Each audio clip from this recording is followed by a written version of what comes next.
I'm so pleased to be here. Click.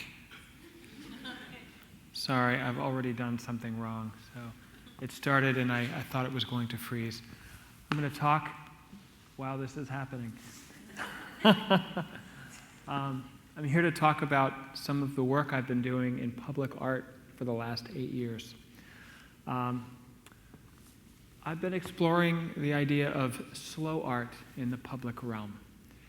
And that exploration began in 2007 with a project called SlowDancing that I did at Lincoln Center for the Lincoln Center Festival.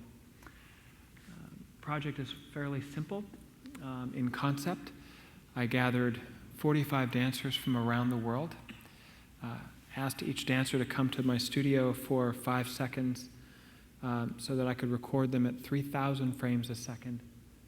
And that when played out extends to a 10-minute, very slow-moving image, such as you're seeing here. Well, let's watch this for a moment.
I was grateful to be able to show this at Cross Campus this last fall.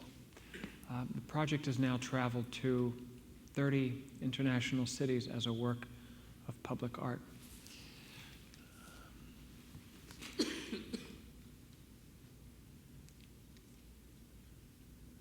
is Lincoln Center.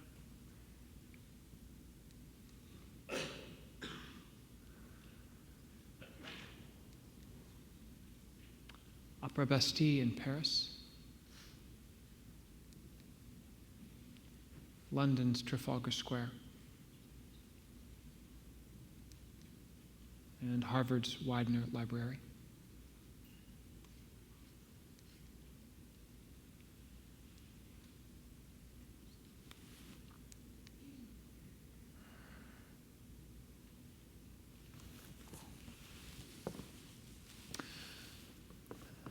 So I've talked a lot about, in the past, the technological aspects of this work, how it, the camera that I used to record, how I got my hands on a camera that was being developed for ballistics analysis, and the difficulties of gathering dancers from around the world to come again to my studio for 5 seconds.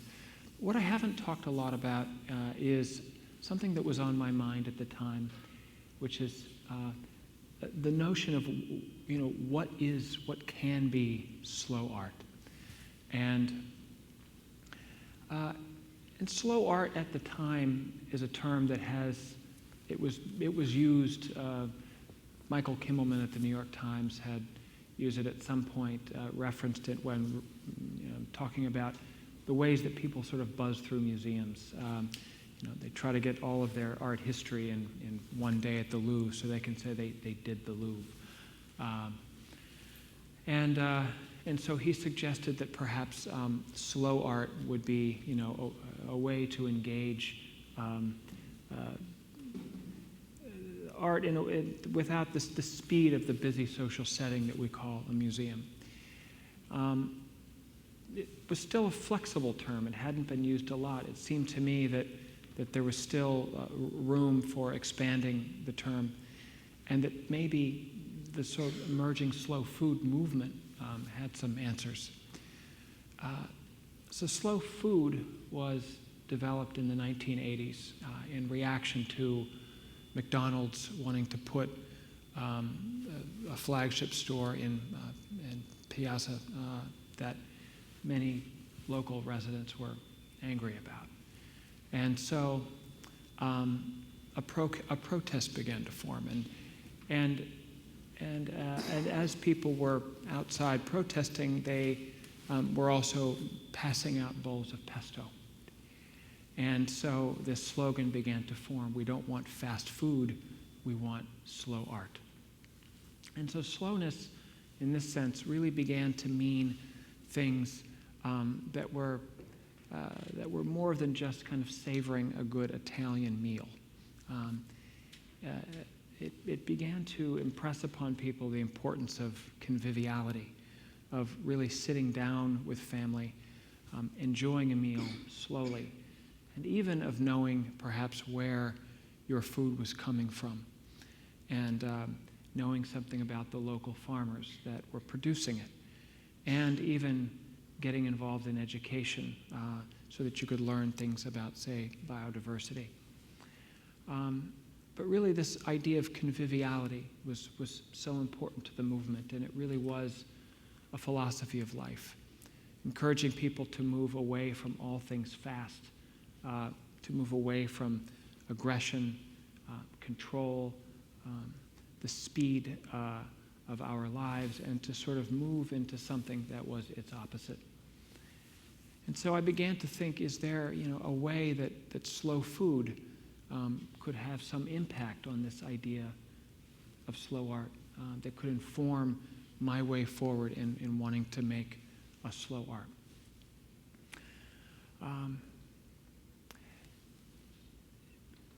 It seemed natural to me that I would turn to those things that were, kind of closest to me in my life, and at the time, and most valuable.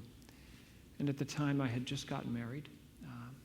My wife is a wonderful dancer at the New York City Ballet, Wendy Whalen. And so in marrying Wendy, I also married into kind of an extended family of dancers.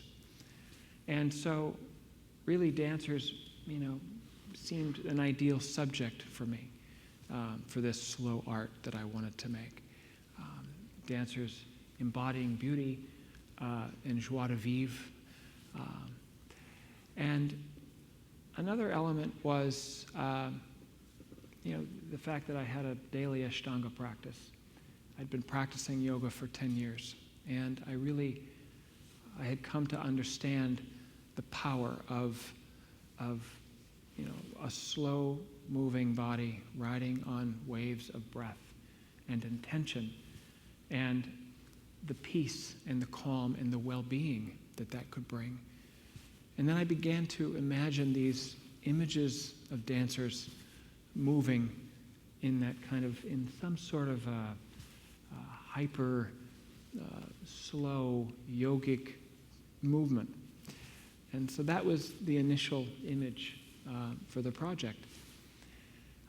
I also am a lover of the outdoors, and so I began to imagine further the image of the dancer as clouds passing through the sky on a day of mild wind.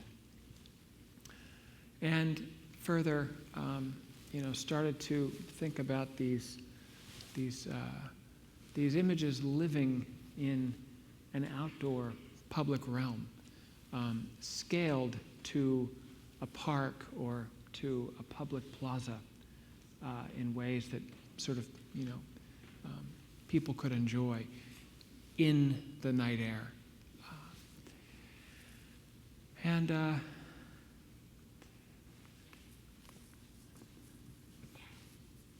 This is really a beautiful moment. I love this.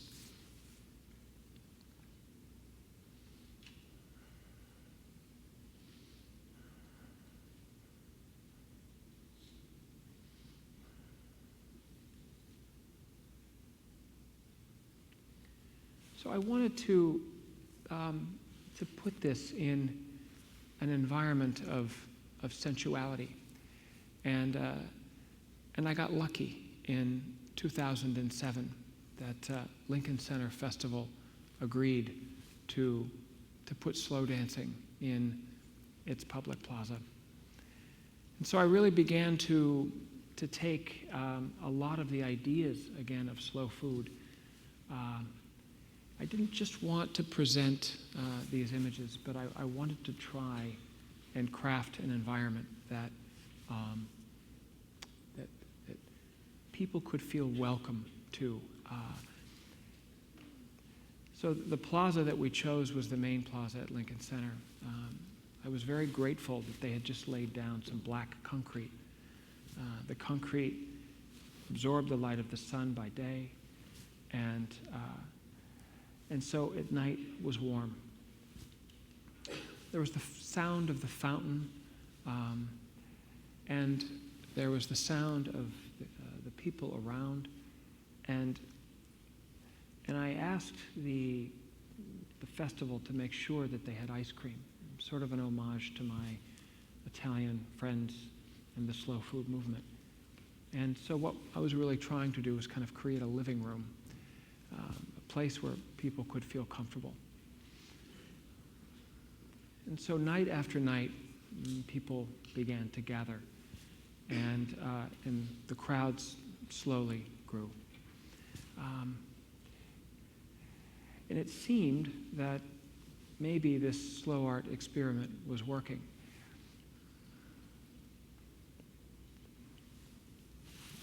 Let's see, and I have one more.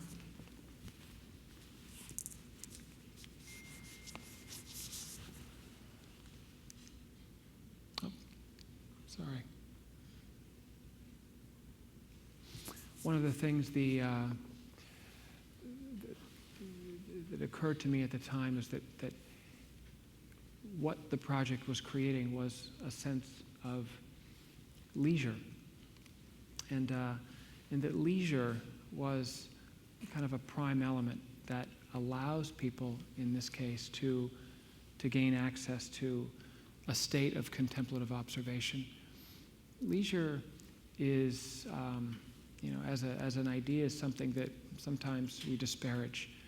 We associate it with idleness or with laziness, but having the space to fully relax and make oneself available to contemplative observation really comes from this state of leisure.